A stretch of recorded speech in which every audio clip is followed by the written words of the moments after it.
မင်္ဂလာပါနော်မို့ဒီနေ့ပြောချင်တာကပေါ့နော်အိမ်တော်ရေးဖောက်ပြန်မှုတွေကြောင့်ပေါ့နော်သားသမီးလေးတွေဟာဖေအေရဲ့ဂျေစုဆိုတာလည်းသူတို့မသိတော့ဘူးမေအေရဲ့ဂျေစုဆိုတာလည်းသူတို့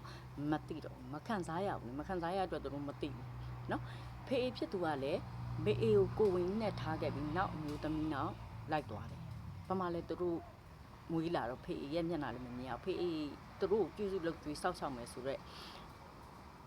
ခံစားချက်လည်းသူတို့မှမရှိတော့ဘာဖြစ်လို့လဲဆိုတော့သူတို့ဟာမွေးကလေးကဖေးမဲ့လာတဲ့အတွက်ကြောင့်သူတို့ဖေးကျေးဇူးကိုနားမလဲတော့အဲ့အတိုင်းပဲသူတို့အရွယ်မရောက်သေးခင်သူတို့ထားခဲ့ပြီးတော့မှနောက်ယောက်ျားလောက်လိုက်သွားတဲ့အမေတယောက်ရဲ့ဂုဏ်ကျေးဇူးကိုလည်းသူတို့မသိတော့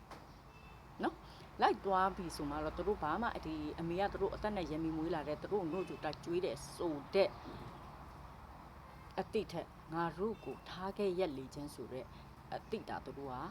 ကဝင်သွားပြီအဲ့အတွက်ကြောင့်သားသမီးတွေကစိတ်တန်ရတယ်အများကြီးရသွားအဲ့လိုစိတ်တန်ရတဲ့သားသမီးတွေဟာဖေအေဂျေစုဆိုတာလည်းသူတို့မသိဘူးမေအေဂျေစုဆိုတာလည်းသူတို့မခံစားရတော့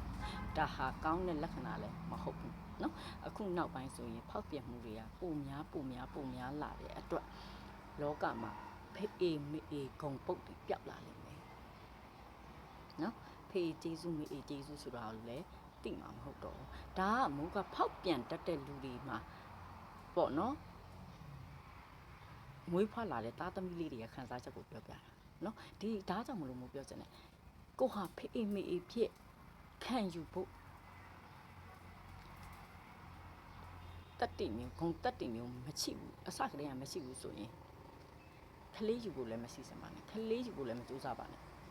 နော်ကိုအစကတည်းကကိုစိတ်ကိုမပိုင်နိုင်ရင်လောကအလေကိုခလေးတွေခေါ်ပြီးဒုက္ခမပေးကြပါနဲ့လို့ပဲမိုးကပြောချင်ပါတယ်ရှင်